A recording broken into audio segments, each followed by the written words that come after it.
Rabbi zidni ilman nafi'an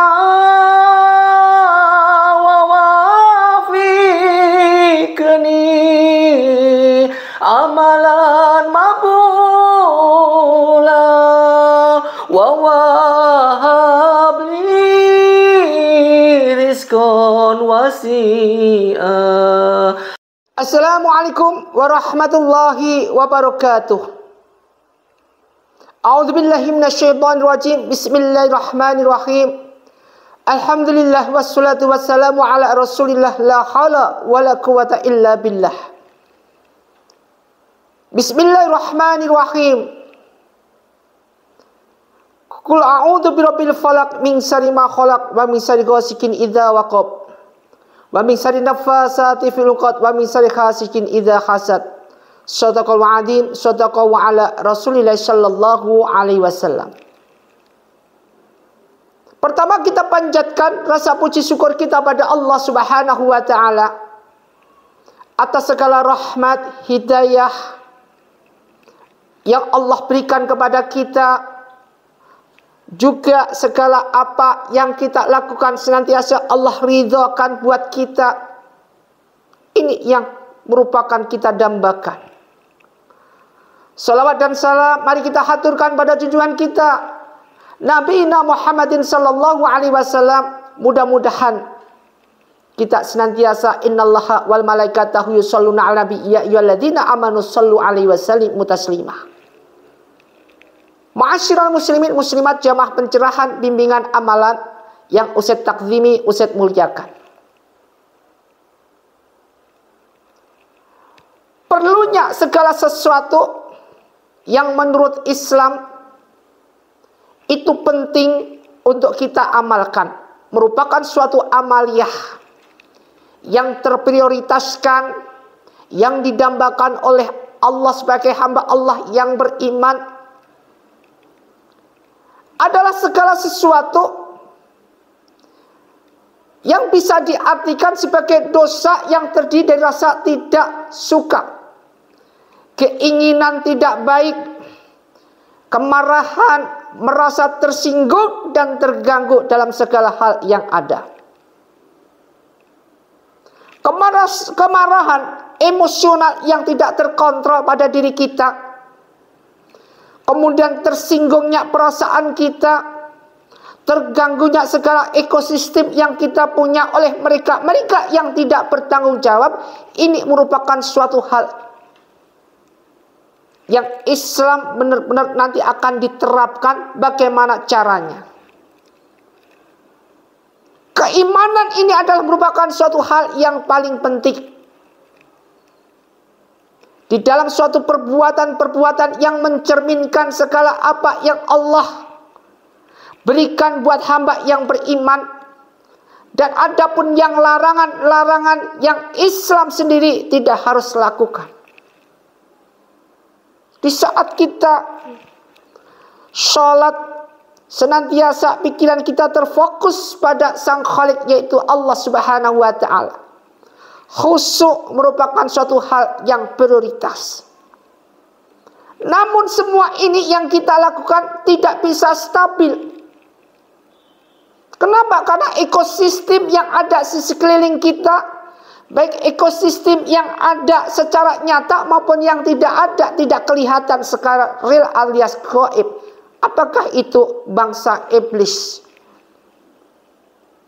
Gangguan demi gangguan, baik itu secara gaib maupun non gaib, yang ada di lingkungan kita ketika kita sholat, yang bisa menyebabkan kita gagal fokus alias tidak khusyuk. Inilah merupakan suatu hal di mana ini yang harus kita bahas, yang harus kita realisasi dalam kehidupan kita sehari-hari. Aqimus sholah waktu zakah warka'u ma'ar raki'in. Rukuk bersama mereka yang rukuk. Sholat dirikan itu yang nomor 1. Dan kita tidak menjadi golongan hamba Allah yang lalai dalam ibadah sholat kita. Dalam Islam ini ada beberapa perbuatan yang dilarang, di antaranya ini sudah merupakan perintah Allah dan jauhi larangan Allah. Fadkurni adkurukum waskuruli, dengan menjalankan ketaatan yang Allah berikan kepada kita. Ketaatan-ketaatan yang ada. Wala takfurun, dan janganlah kalian ingkar dengan segala sesuatu yang ada. Ingkar dengan menjalankan suatu kemaksiatan yang Allah larang, yang itu merupakan cerminan daripada perintah-perintah Allah Subhanahu wa ta'ala. Adapun apa yang dilarang dalam Islam ini yang harus kita tinjau sekali lagi secara ekosistem yang ada, itu adalah satu di antaranya mencaci maki. Orang yang sifatnya mencaci maki alias orang ini adalah orang yang wastakbaru anha, merasa dirinya bangga, sombong, nomor satu. Ini adalah orang yang kerjanya mencaci maki orang lain. Buktinya apa? Sering terjadi seorang pimpinan mencaci maki pada anak buahnya. Atau orang ketika di jalan kita mencaci maki pada sesama. Alias kita tidak lihat apapun yang terjadi, bagaimana hukumnya, dosanya, dan bagaimana nanti endingnya. Apakah apa yang kita lakukan dengan mencaci maki ini suatu hal tindakan yang benar? Salah. Dilarang dalam Islam. Setelah mencaci maki, ini saudaranya, apa saudara mencaci maki? Yaitu mengolok-olok. Setelah mencaci maki, mengolok-olok. Mengolok-olok mereka yang pada dasarnya salahnya cuma sedikit. Dibesar-besari, dikasih bensin biar booming, kemudian diolok-olok. Supaya menjadi apa? Menjadi dia jatuh dengan apa yang kita lakukan, dengan tindakan apa yang kita jalankan. Kita menjadi hamba Allah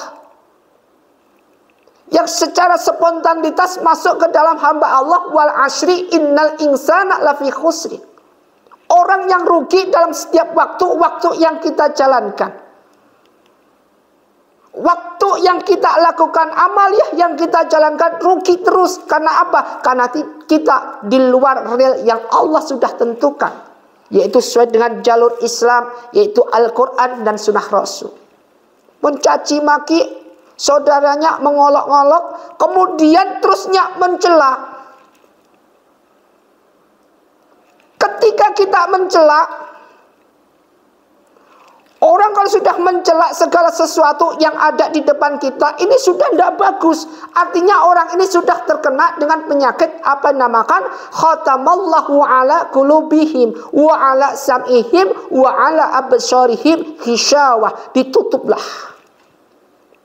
Sedangkan apa yang kita lakukan dengan tertutupnya semua itu merupakan suatu amaliyah yang rugi. Wal asri innal insana lafi khusri. Setelah mencela, kemudian lari lagi, mencaci maki, mengolok-olok, mencela, lari lagi, yaitu apa? Mengutuk. Orang hidupnya, si fulanis kerjanya, sana ngutuk si A, B ngutuk si itu, sini ngutuk sana. Tidak bagus dalam lisan kita, mudah sekali mengucapkan segala sesuatu yang berjiwa mengutuk. Hanya Allah yang berhak mengutuk seseorang. Maka ini merupakan suatu ungkapan-ungkapan buruk. Dan juga ada yang lainnya. Ini jangan dijalankan. Ini merupakan suatu perintah yang dilarang oleh Allah Subhanahu wa ta'ala di dalam Islam. Karena Islam ini adalah rahmatan lil alamin. Wa ma arsalnaka illa rahmatan lil alamin. Tidak akan aku mengutus baginda Rasulullah SAW illa rahmatan lil alamin, kecuali dengan memberikan rahmat, dengan memberikan suatu obat-obat hati dalam semua orang yang perlu diberikan rahmat. di alam semesta semua. Masyiral muslimin muslimat rahimatullah. Jadi ini tadi yang dilarang dalam Islam adalah mencaci maki, mengolok-ngolok, mencela, mengutuk dengan ungkapan-ungkapan yang buruk dan lainnya. Ini dilarang oleh Allah. Hindari dalam kehidupan kita sehari-hari di dalam Islam. Karena apa yang kita lakukan ini akan menjadi kita masuk dalam ayat walladzina kadzdzabu bi ayatina, orang yang mendustakan ayat-ayat Allah. Kemudian selanjutnya dalam Islam ada beberapa perbuatan yang dilarang. Yang kedua adalah memanggil orang lain dengan sebutan atau panggilan yang buruk. Misalkan si tolol, si bodoh, si goblok, si kunyit, si monyet. Sebutan-sebutan yang bukan namanya Islam itu melarang. Makanya kalau panggil orang alangkah baiknya panggil pakai asma, pakai ismi, pakai nama. Artinya sinonimnya nama ini merupakan suatu peranan penting untuk hal panggilan yang menuju ke dalam amaliah-amaliah yang Allah berikan. Orang namanya sesuai dengan tabiatnya. Kalau nggak sesuai dengan tabiatnya, namanya orang ini munafik. Namanya Imam Syafi'i, namanya tabiatnya, pekerjaannya yang nggak diridhoi oleh Allah, alias suka hal-hal yang negatif. Nggak sesuai dengan namanya. Makanya nama mencerminkan segala perbuatan amaliah seseorang. Apabila itu namanya bagus, misalkan arifin, bijaksana, apa, lakukan dengan bijaksana di dalam menentukan segala sesuatu yang ada. Agar panggilan-panggilan ini sesuai dengan nama kita.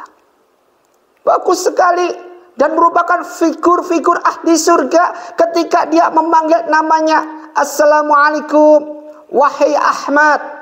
Assalamualaikum wahai Imam. Karena Allah sendiri ketika menyapa hambanya, Allah senantiasa mengutamakan etika. Yaitu apa? Ya ayyuhalladzina amanu, wahai hamba-hambaku yang beriman. Ya ayyuhalladzina amanu taqullaha, wahai hamba-hambaku yang bertakwa. Jadi panggilan-panggilan yang sesuai dengan apa yang benar-benar sesuai dari apa yang sesuai dengan amaliyahnya mereka masing-masing. Selanjutnya banyak bertengkar. Di jalan bertengkar, di mana-mana bertengkar, selalu mengandalkan dirinya, mentang-mentang badannya besar, badannya gede, atau mentang-mentang punya komunitas perkumpulan yang sifatnya tetek mengek. Kemudian dia gunakan tidak sesuai dengan organisasi itu sendiri, maka digunakan untuk kesewenang-wenangan, keangkuhan, keegoisan, kebrutalan. Ini yang sering terjadi. Maka Islam melarang bercanda yang hina. Bercanda yang hina itu misalkan bercanda segala sesuatu yang lisannya tidak terkontrol, alias orang yang bisa lihat sendiri. Kalau orang-orang yang sifatnya bercanda yang hina, seperti misuh atau itu dalam bahasa Jawanya, itu perlu dihindari. Jangan sampai kita bukan menjadi hamba Allah yang tidak bisa kontrol daripada apa? Tali lisan. Dalil Quran wa hafidhil lisan, lisan kita tidak terkontrol. Kemudian berdebat. Segala sesuatu yang masa kecil aja didebatkan, dibesar-besarkan, yang ujung-ujungnya kalau berdebat pasti ujung-ujungnya emosi. Kalau udah emosi ujung-ujungnya bermusuhan.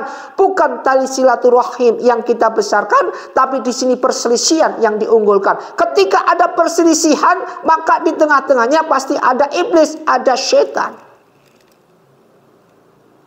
Dan meremehkan, orang yang meremehkan, merendahkan orang lain, ini merupakan suatu hal yang dilarang oleh Islam itu sendiri. Ma'asyiral muslimin muslimat rahimatullah. Yang selanjutnya adalah merendahkan saudara muslim. Satarul muslimat wa satarullahi fid dunya wal akhirah. Siapa yang bisa menutupi aib orang muslim, sesama kita, sesama saudara kita, satarullahu fid dunya wal akhirah, maka Allah akan menutupi aib orang itu dunia dan akhirat. Coba bisa dibayangkan, kalau dunia akhirat ditutupi aib kita, dijauhkan oleh Allah dari segala fitnah dunia, fitnah akhirat, maka apa yang terjadi? Kita menjadi hamba Allah yang bukan masuk dalam golongan wal asri innal insana fi khusr, tetapi masuk dalam illal ladzina amanu wa amilus solihati wa tawassaw bil haqqi wa tawassaw bis sabr. 4 orang ini kecuali yang akan selamat. Ma'asyiral muslimin muslimat rahimatullah. Yang jelas hal jazazul ihsanu ilal ihsan. Segala apapun ketika kita menanamkan suatu kebaikan, ilal ihsan akan tumbuh. Tidak ada yang kita petik ilal ihsan kecuali kebaikan pula.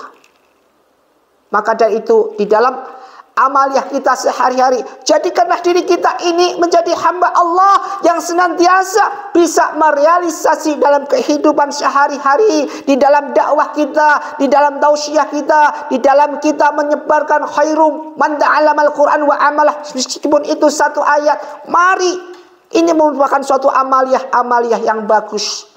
Kita masuk dalam golongan hamba Allah yang diampuni oleh Allah, yang mendapatkan suatu taubat nasuhah, yang diridhoi, diberkahi dan diberikan suatu sakinah, mawadah, warahmah dunia dan akhirat. Diselamatkan dari fitnah dunia, fitnah akhirat. Dicukupi segala apa yang terjadi dunia dan akhirat.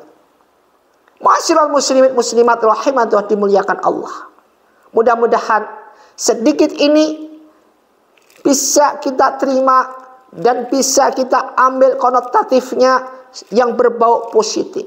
Mari kita realisasi dalam kehidupan sehari-hari. Semoga kita menjadi hamba Allah istiqomah dan kita meninggal dalam keadaan husnul khatimah.